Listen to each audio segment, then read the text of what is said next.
Thank you for attending today's meeting of the Westerville City Schools Board of Education. There will be one opportunity to address the board this afternoon, Agenda Item 3.1. This public comment is relative to Agenda Item 4.1. There's a sign-up sheet located on the bookcase, and each speaker will have 5 minutes to address the board. And with that, Ms. Marshall, will you please call the board? Yes. Mr. Bell? Here. Call the roll. Dr. Nestbaker? Here. Ms. Carter's absent. Mr. Velardo? Here. Mrs. Davidson? Here. Will you please join us in the Pledge of Allegiance?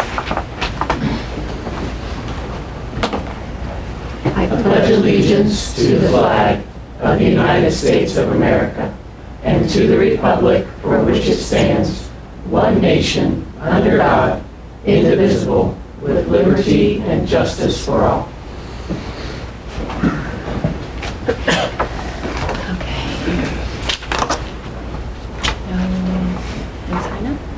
Anybody sign up? No? Okay. We do not have any public comments today. Our first order of business, standing business, is 4.1, resolution opposing the expansion of Ed Choice vouchers by the Ohio General Assembly. May I have a motion? So moved. Second. Third. And before we vote, I'm going to pass it over to Reverend Velardo to please read the resolution. Thank you, President Davidson. This is a resolution I would just like to take my time, read through it. And it is a resolution opposing the expansion of Ed Choice vouchers by the Ohio General Assembly. Whereas, with no testimony, no prior notice, and little explanation, the Ohio General Assembly added last-minute amendments regarding the expansion of Ed Choice vouchers before approving HB 166, the state's biennium budget. And whereas, because of this action, Ed Choice vouchers are now available to any and every K-12 student in Ohio, regardless of grade level and/or whether he or she has ever attended a public school. And whereas just 18 months ago, 30 Ohio districts had schools designated for Ed Choice, just 5% of the total number of districts across the state. Today, thanks to the change, 70% of districts in Ohio have schools designated for Ed Choice. And whereas much of the data used to make the new Ed Choice determination is 5 or 6 years old and came from assessment the state no longer uses or is considering changing.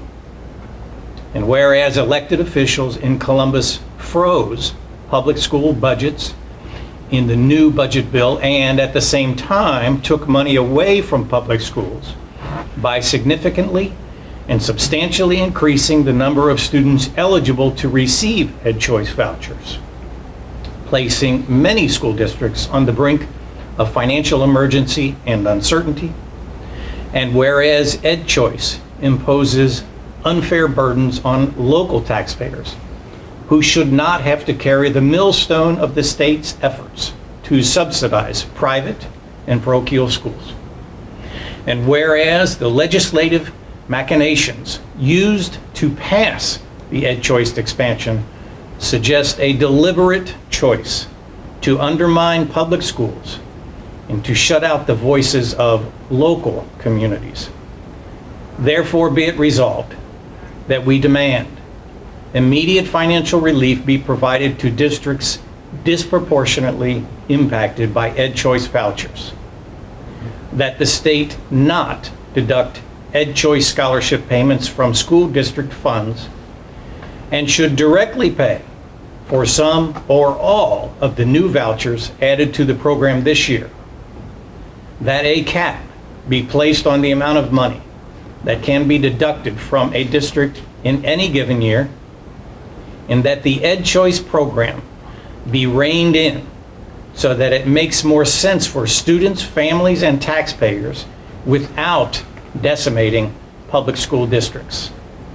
Therefore, be it further resolved that the Westerville City Schools Board of Education urges all lawmakers in the state of Ohio to refrain from approving any new legislation or attaching any version thereof before the original legislation has been properly vetted and heard by both chambers of the Ohio General Assembly according to rules established by the Ohio Constitution. Thank you. Welcome. Thank you. Yes. Some comments? Anybody? Yeah, I have lots of comments. I also would like to hear from the superintendent and the treasurer regarding the impact on this particular school district. My comments not only about this district, but about the state overall. So I'll wait. I'll let you guys talk. Want me to jump in? You want to go first?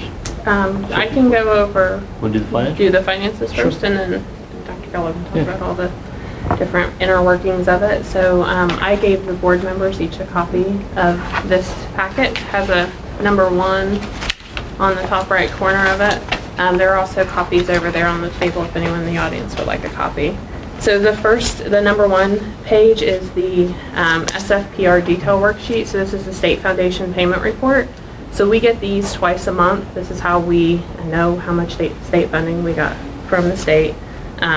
It does a calculation for all of the different parameters for state funding. It's a very complicated formula that we had up until June 30th. As we talked about earlier, we no longer have a state funding formula as of July 1st. So what the district is seeing this year is just the same amount that we got in FY19, and that will be the same thing for FY20. So just looking at the detail worksheet, the one thing I wanted to point out on this is the state shared index. So the state share index is a calculation that the state does to determine as free appropriate public education is viewed is a shared responsibility between the state and the local districts. So the state calculates what they consider to be the state share of that responsibility. So in this case for Westerville, our state share is 42.7%. So that means that the state will fund us 42.7% of the amount that is anticipated, the, well, rather arbitrary amount that they've come up with for the cost of educating a student.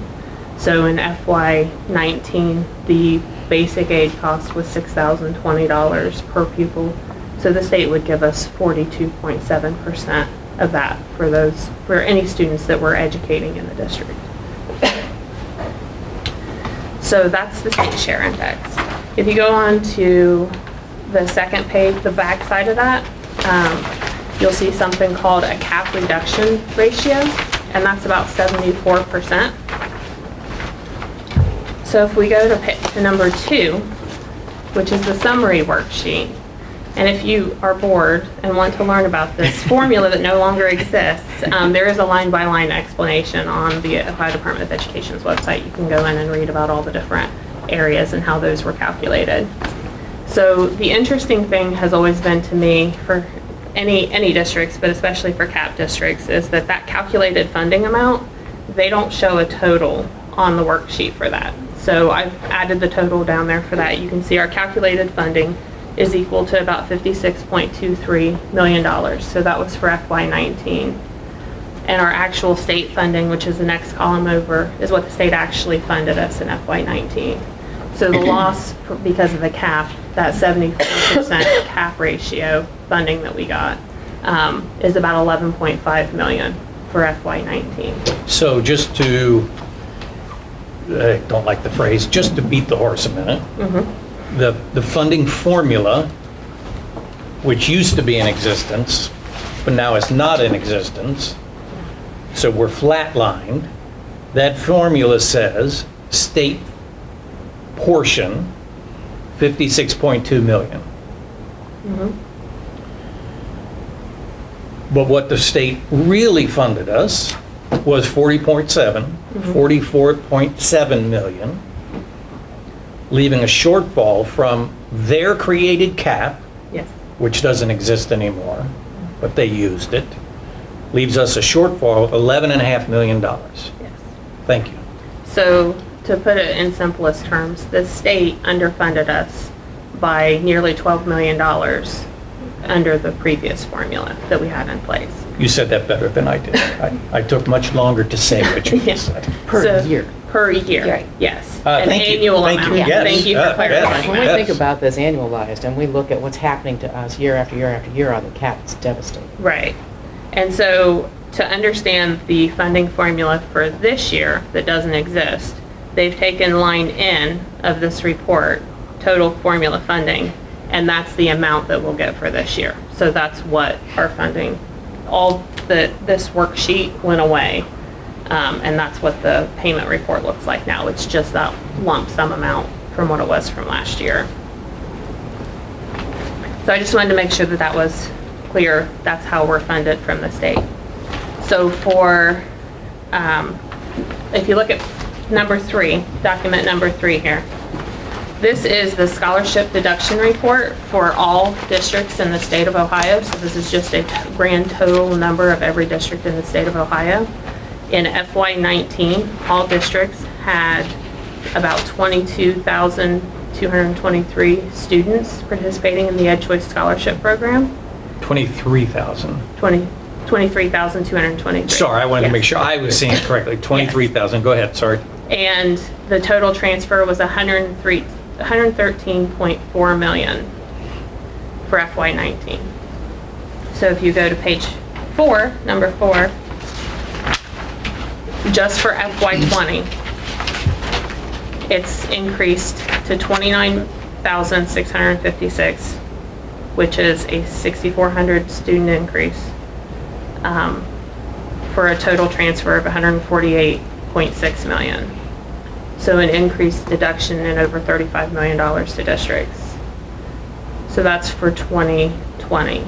And for 2021, it's anticipated to be an even greater increase to districts as they've changed the rules for that. And Dr. Kellogg can talk a little bit about that. Is that 148 million you cited, is that state money that then was not distributed to public schools but distributed to private and parochials, or is this local money that was taken This back is- from localities and parceled out? So that's an important question. So if a district had a student that was eligible for an Ed Choice when there was a formula, that student would have been included in their formula funding. If they were capped, like Westerville, we're already $12 million into the cap. So if we had an additional student that was eligible for an Ed Choice, we wouldn't have seen any additional funding for that student.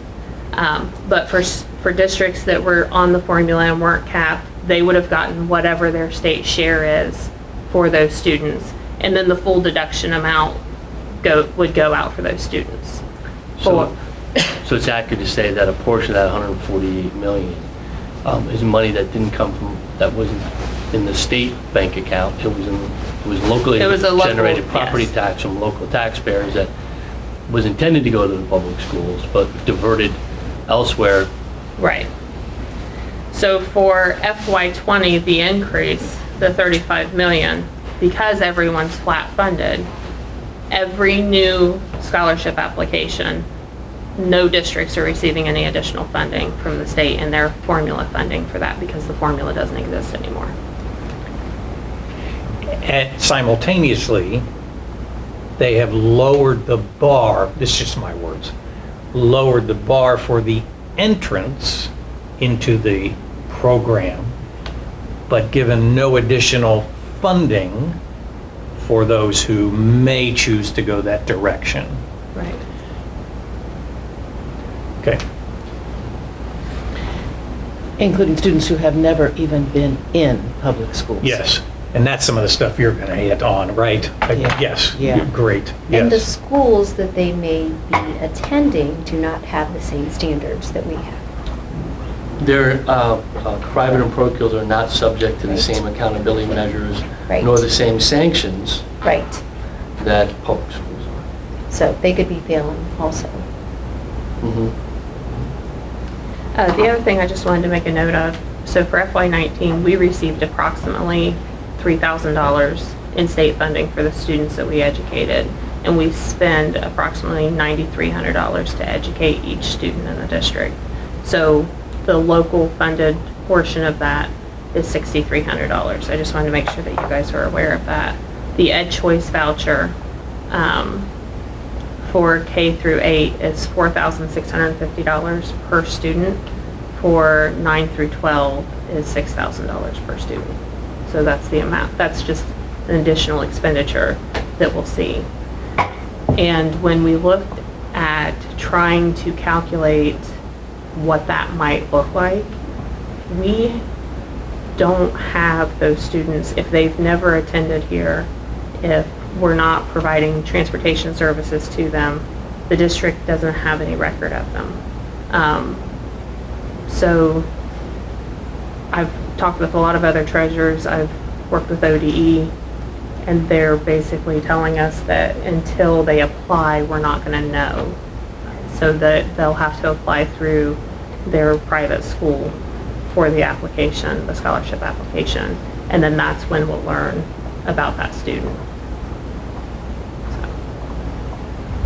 So we, in other words, we have no way of even getting a realistic estimate No. as to what the I total can- financial impact. would Right, be. so I can tell you the students that we have in Power School, because we provide some sort of service to them, like transportation, I don't know what school they're at, but if we had to pay for all the students, it would be over $3 million. In addition to the 12 that were already underfunded, Yeah, which would come out of monies from local property taxes that our specific ballot language indicated was to be used for public education. I think that's an important point to note too. Not just are they not subject to the same academic standards that the district is because they're a private school, they're also not subject to the same governance that the district is. So we have elected officials. The community elects you for your positions and has some oversight in the educational process of public school districts, whereas private schools aren't subject to that same scrutiny. We have an annual audit that we do with the state auditor's office where they spend 6 months out of the year auditing our financial records. They don't go through the same process. A publicly elected Board of Education that works with the leadership in the school district, that is not required either. For-profit entities can be the parent organization, let's call it, providing oversight or not.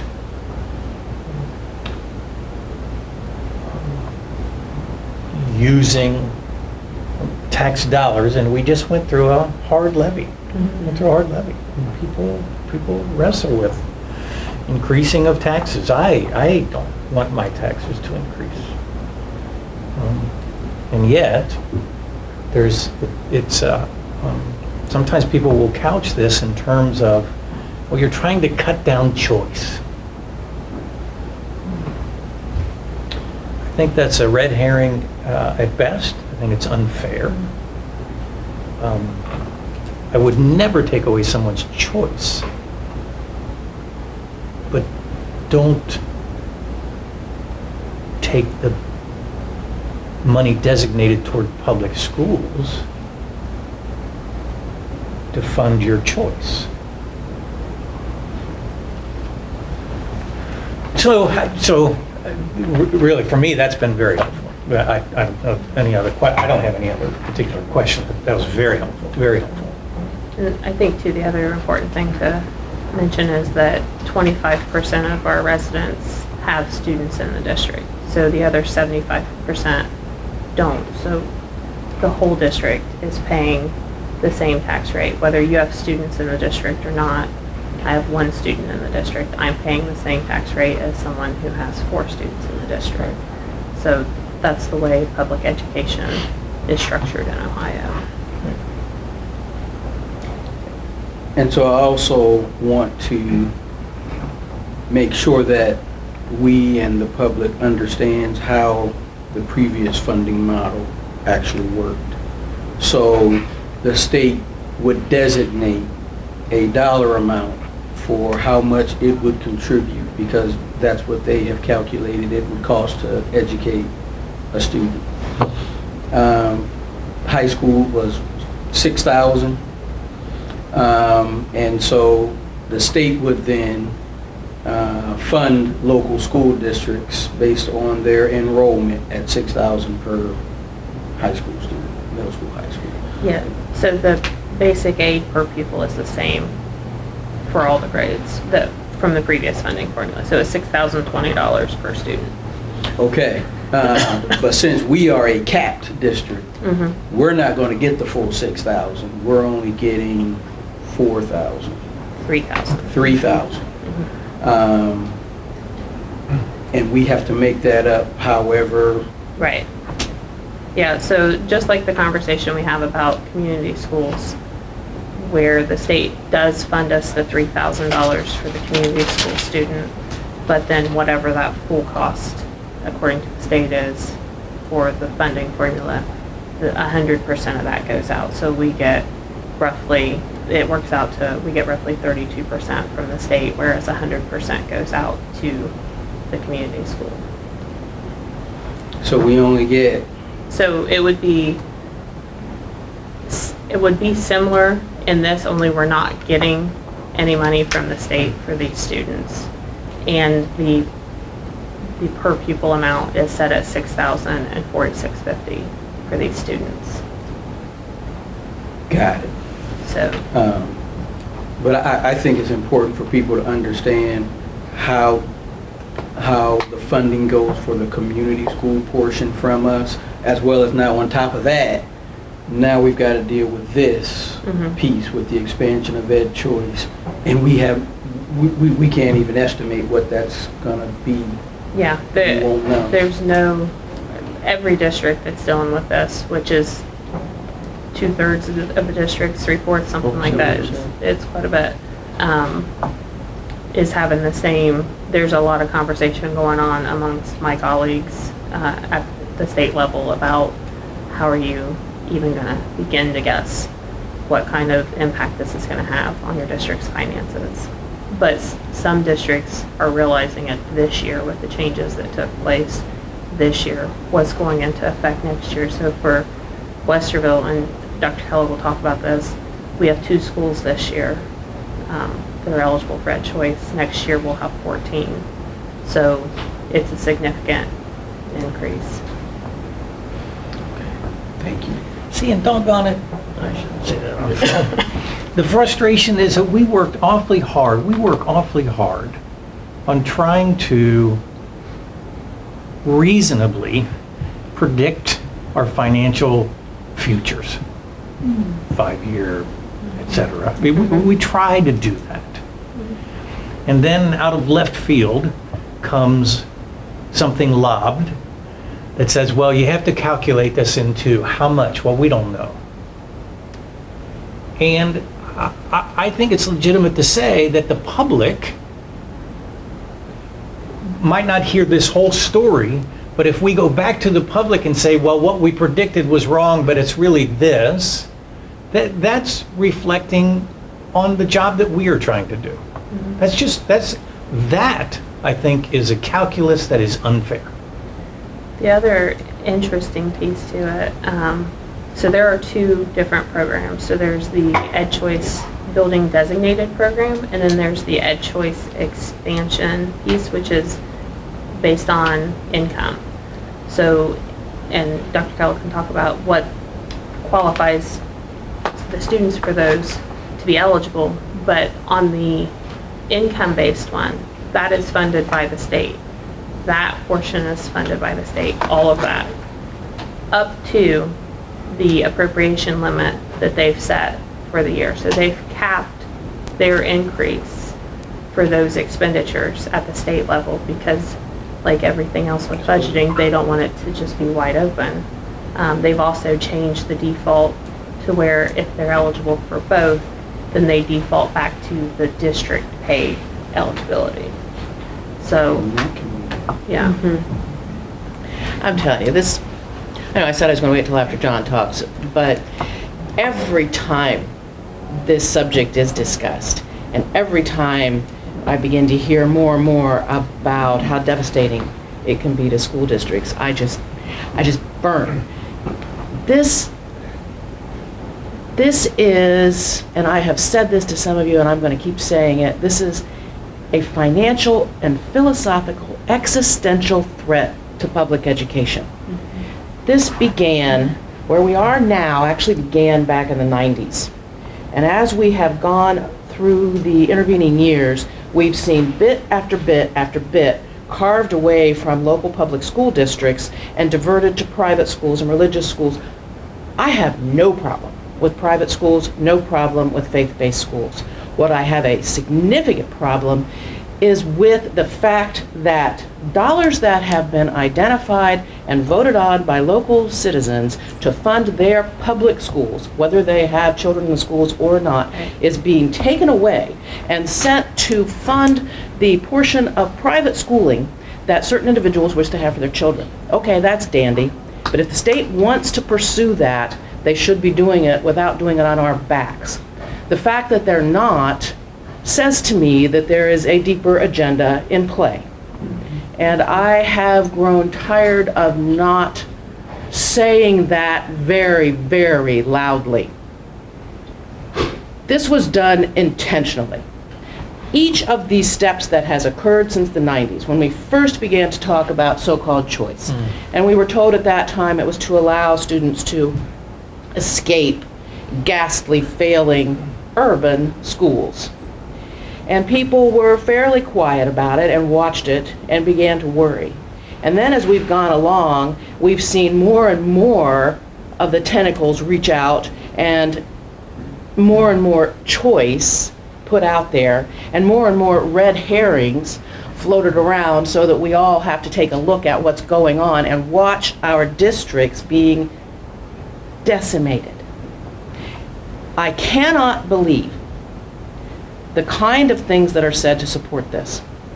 It is disingenuous when it is said that no local dollars go to fund programs like Ed Choice. Disingenuous is probably a nice word. It's disingenuous to believe, though, that local communities are not going to finally realize what's happening because of what the state has chosen to do. Since the 90s, we have seen a reshaping of what the General Assembly wishes public education to be in the state of Ohio. And what we are coming to at this point is a public education system that is manifestly changed from what we believe it should be and what our communities believe it is as well. Because what we're looking at are boards that are appointed that are never elected. We're looking at expenditures that enrich a lot of entities. And we can see how that played out in the ECOT scandal. When we look at superintendent salaries of $2 million a year. You know, we look at what's happening. Other superintendents. Other superintendents, yeah. You're in the wrong field. You need to be in the bilking the public field like some of these other places. So we are looking at the destruction of a public good. It's also disingenuous when certain entities say things like, there needs to be competition, there needs to be choice. That doesn't work when we're talking about the public good. We might as well say that about the police and fire safety. We might as well say that they should compete as well. We're talking about the public good, the development and protection of society. We're not talking about competitive business. We are talking about society. What we're doing in Ohio is shifting away from the philosophical understanding and underpinnings of what makes a good public society, public good, public funded education system to one of who can find a way to get the dollars. And that's not what we need to be, and that's why this Ed Choice piece is absolutely ghastly in its effrontery to public education and its cynical belief that Ohioans will stand by and let this happen. I don't think we're going to do that here in Westerville. I think we will, if we go down, we are going kicking and screaming all the way. But I don't think we're going down. I think that we will, just like so many other districts, stand up and say, you will not do this. This is wrong. I'm clearly lit up about this. When we look at the finances, it's You should be. appalling. When I look at what's happening or what could happen in our buildings, it's disgusting. And when I look at the venality that is behind a lot of this legislation, I want to cry because of what it's doing to the finest public good that any nation has ever seen around public education. I told you I was going to be quiet and I couldn't do it. No, I'm agreeing with you, I'm nodding. Yeah, yeah. Yeah, this is ghastly. Talk about Westerville. Yes. So, first of all, I'd like to thank the board for so quickly responding to this and really putting themselves out there in front and demonstrating strong leadership for the community on this. And I want to start by making sure that people understand the idea, the generalized idea of trying to provide families an opportunity to get the best education they can is a concrete and good idea. But if you just look at what this system is and say that's what it is, you're not in it deep enough to understand what it really is, because it is what you're describing, Dr. Westerbaker. So let's take a look at the criteria in the system that gets someone into this and understand this. Number one, all of the designated buildings are being designated based on accountability measures that the state is putting forward that right now are under scrutiny and being changed. So there isn't even clarity amongst the policymakers who approve this piece of legislation that the accountability measures that we're using are even good. So we start there. We got a bad report card that's being used to hammer schools. Two, we're doing a time period where funding in Ohio for public school is not transparent and totally unclear to anybody. We had a funding formula that was never a formula. It didn't. Very few school districts in the state over the years we had a funding formula were funded according to the formula, including us. That went away, and now there's no clarity about how we're being funded. And right after that piece happened, then this thing gets stuck in. Third piece is there was absolutely no clarity to the public that this was coming, or to school district leaders. I've heard it said you knew this was coming. We knew there was that choice. We didn't know it was being slipped into the funding formula, or excuse me, the budget bill late, and how that was going to translate. That was never clear, as we've documented. So you've got this bad accountability system, you've got this unclear funding system, and you've got something that's not transparent to anybody at all. And to call that fair is not fair at all. So let's take a look at the criteria that's used to designate schools under this accountability measure, and whether or not, and I'll let other people be the judge, I know I judge, whether or not these are quote unquote underperforming schools. So there's multiple measures that are being used to establish criteria for saying this is a designated school, meaning that designated school, these students are now eligible for the Ed Choice Scholarship. Several of our schools, elementary schools, fall into that designation under the improving, make sure I get the title right, improving at-risk K-3 readers. So that's a metric that's on the report card today that is absolute junk. All the policymakers know it, and it's not effective. So of those elementary schools in our school district that have been designated underperforming for Ed Choice under that metric, here's how they did in the actual third grade reading guarantee metric. So the improving piece is about interventions for kids who are off track to get them on track so they can pass the third grade reading guarantee. It is the on track, off track, improving at-risk readers that determines whether or not you're on the Ed Choice list. It's not the percentage of your third graders that pass the third grade reading guarantee, which is the point of the whole system. For our schools that are in that, here are the pass rates for those schools. Charrington, this is for 2019, 100% pass rate for third grade reading guarantee. Faust, 99%. Hawthorne, 97.1%. Huber Ridge, 98.8%. Wilder, 96.9%. Pointview, 95.6%. And Mark Twain, which is actually in its second year under Ed Choice, 100%. So as a taxpayer and as a school leader, I have a hard time falling into the belief system that those are underperforming schools on the measure of K-3 literacy. Those kids are getting great services, they're getting interventions, and they're meeting the finish line at the point they're supposed to meet. That's one. The other portion of our schools that fall under Ed Choice are falling under another poor measure on the state report card, which is progress measure or value added. This measure has gotten a lot of popularity over the last decade, and if you want to do research on it, you're going to start to find that increasingly people are evaluating this measure and determining it's not a strong measure. In fact, I've heard it called snake oil. No one can really explain to you how it's calculated, but be that as it may. Here's the problem how they're using this. The state, and for Ed Choice to be designated under the progress measure, they're taking your last 3 years of performance and looking at those last 3 years, and if 2 of those 3 years you're underperforming, you're now underperforming, which leaves no room for improvement. So a school who's made improvements over that time period, but have a lingering bad year, are now fall under this. So for our most current year, these are the schools who are currently Ed Choice because of underperformance on the progress measure. Here's how they did on the value added measure, the progress measure, for this last school year. Robert Frost was a C. Walnut Springs is still struggling with an F, and that school needs more attention. We need to make some progress. Westerville Central, A. Westerville South High School, A. Alcott, C. Amherst, C. Hanby is still struggling. We need to do some work there, F. Point View, C. The other thing I should note is that on the overall report card, most of these schools received, all of these schools on the overall report card, the final rating, the overall grading for these schools were all A, Bs, and Cs.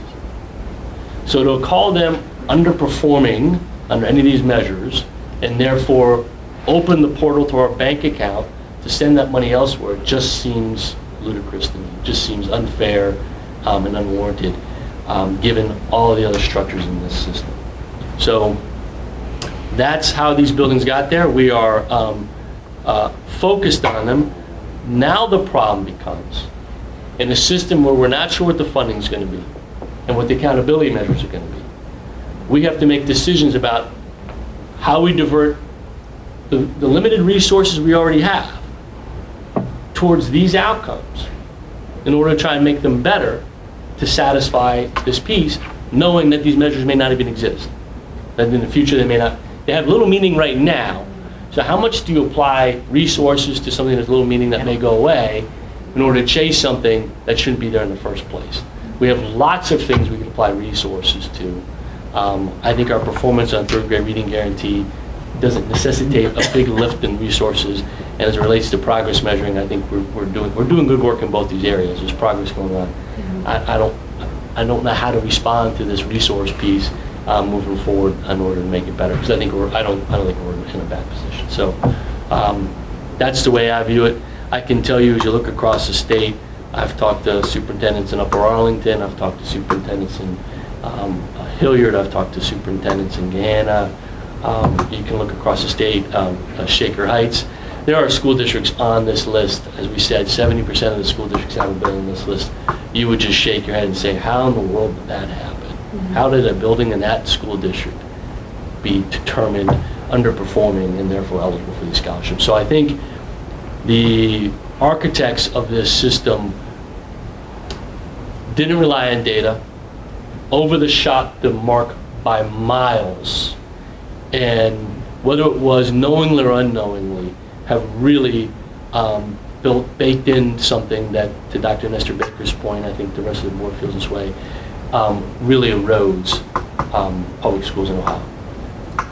Dr. Fowler, so last year we had 2 schools. This year we have 14. Do you want to talk about the difference with what the eligibility requirements were last year versus this year, the and versus or conversation? One of the big changes was in the past, in many cases it was, if a school performed poorly on this metric and this metric, you fell into that category. We had 2 schools. One of them was Mark Twain, which, by the way, has already made improvements in 1 year on that measure and is headed to be back out after 2 years. Mm-hmm. They shifted it to or.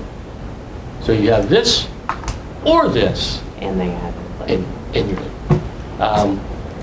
So they loosened the criteria to be called designated. They widened that aperture to be called designated. They widened it using, I mean, I think a lot of these measures we're talking about here, I've described in simple terms as, in many cases, this is like trying to measure temperature with a ruler. It's a wrong device to measure what it is you're trying to measure. You know me and my running analogy, so on third grade reading guarantee, if you're in dead last place the first 3 laps of a mile run and finish first, they don't average you. You cross the finish line first, you cross the finish line first. If you have a 100% third grade reading guarantee pass rate, how in the world are you underperforming on that measure?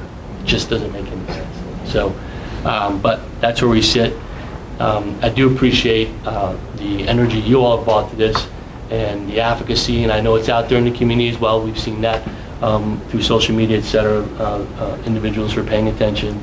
People who are interested, more than willing to sit down and explain to them as best we can what it means.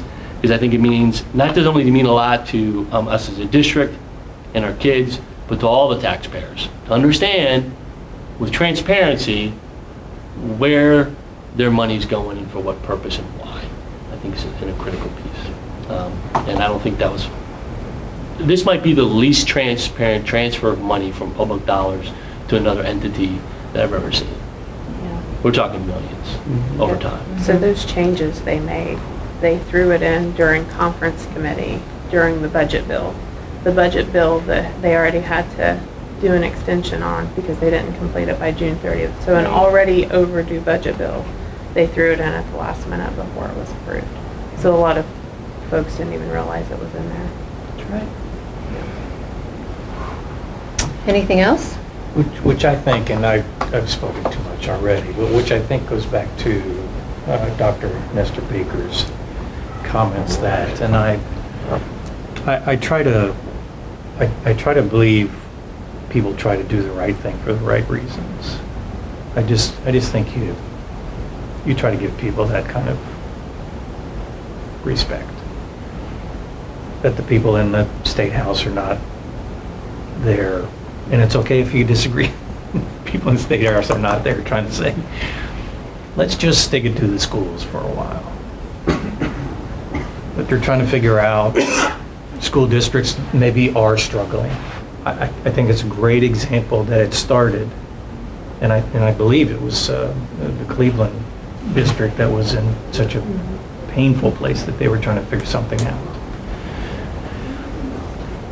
But I again use my word disingenuous. I just think it is disingenuous to say we're going to open up wider the door, but you're going to have to fund it. We're going to open up wider the opportunities, but we're not going to have those schools with oversight. We're just going to give kids and families all the choice they want. Aren't we nice? But we're not going to fund it. And we're going to call schools that are doing really incredible work underperforming. And from the State House, you do not know what these schools need. We are here, we do.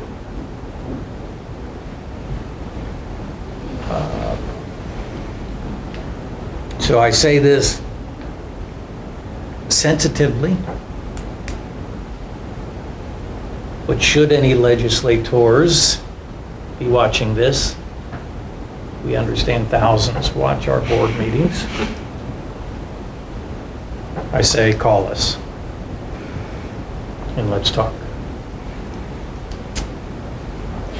And the last thing, I'm sorry, Okay. one more thing, I'm sorry. Okay.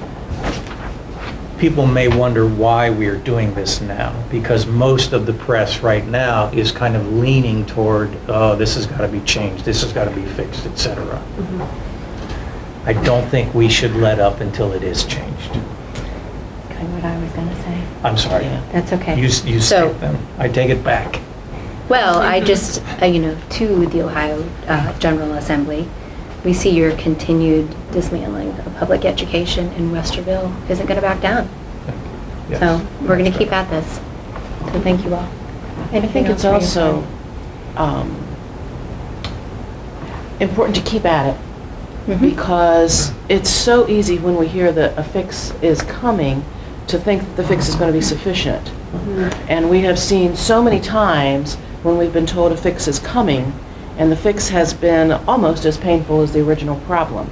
So when we look at, for instance, the school takeover plan, fixes are coming, we're going to do away with it, and then we begin to see all of that backing away.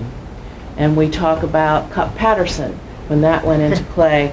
We knew that as good as it was in its inherent form, that as it went through the sausage making process, it was going to change.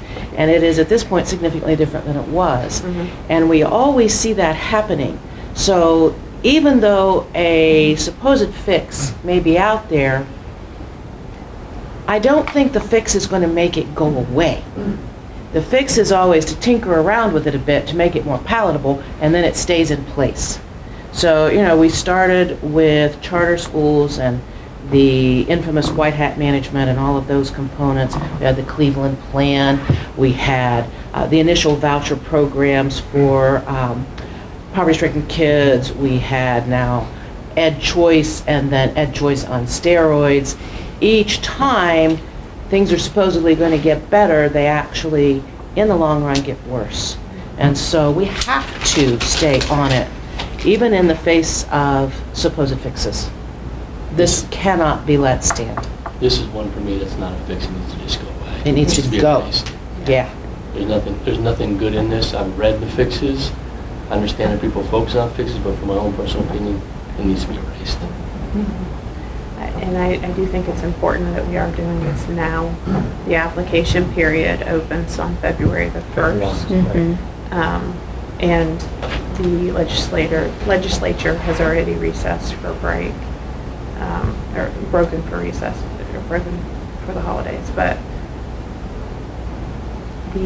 once the eligibility has been determined for a voucher, it stays with that student throughout their school. So whether they change, once that application period opens, I think that there's a good chance that that would continue, those expenditures would continue throughout those, even if they do make changes later. So, yeah. And they're looking at different things. It is important for our community to contact their legislators and let them know that they're not okay with this, because they are working on doing something. I've heard one of the possible fixes might be to supplement the district, so the $35 million change, just have the state pay for that. Because the state's revenues are up from what they budgeted, their expenditures are down from what they budgeted. So they have the funds, have them pay for that. So it would be a supplemental payment to the districts, sort of like what we had with tangible personal property taxes. Does anybody remember that? And do you know how much we get in that now? No money. But also still taking, it's not the state's money, it's taxpayers' income tax. It's taxes that then, without any transparency, they reshift where they're going to spend it. So that's what, you know, I've heard that one, and I appreciate that point. It's not a fix. It's a shell game. Yep. These are not underperforming schools. You know, I'll debate that one with anyone. So That might be a good cornerstone. These really are not underperforming schools. Fundamentally, we challenge that's you. my big We problem. challenge you to say and provide us real data that says these schools are underperforming.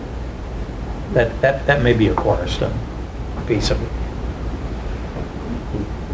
And the march to dismantle public education continues with each so-called fix. Yes, I agree, because it's also important to note that once this goes into place, rarely if ever do we see the legislature then come back and take it away. Right. So once it's gone, once the barn's open, it's not coming. It's Right. not coming back.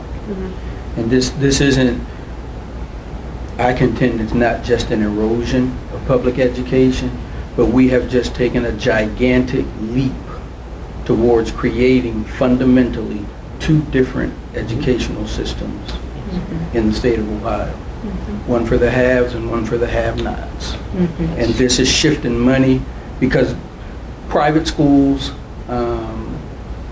don't have the same enrollment criteria that public schools do. They can accept you or not accept you. We don't have an option. Our charge is to educate every student within the Westerville Public School District. That's our charge. We don't get to turn anyone away. No matter whether they're disabled, whether they have a learning disability, they're ours and we have to educate them. And what this legislation is doing outright as well as philosophically is creating two totally separate systems. And we're going to shift money away from the public system to the private system for profit. And might I use the phrase, they are going to be separate, but they are not going to be equal. Absolutely. Absolutely.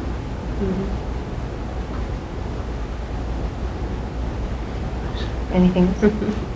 Okay. We ready to vote? Mr. Bell? Yes. Dr. Nestor Baker? Yes. Mr. Velardo? Yes. Mrs. Davidson? Yes.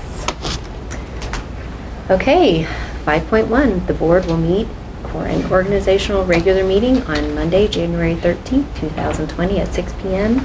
in the board training room here at the Early Learning Center. And with that, may I have a motion to adjourn? So moved. Second. Mr. Velardo? Yes. Mr. Bell? Yes. Dr. Nestor Baker? Yes. Mrs. Davidson? Yes. We're adjourned.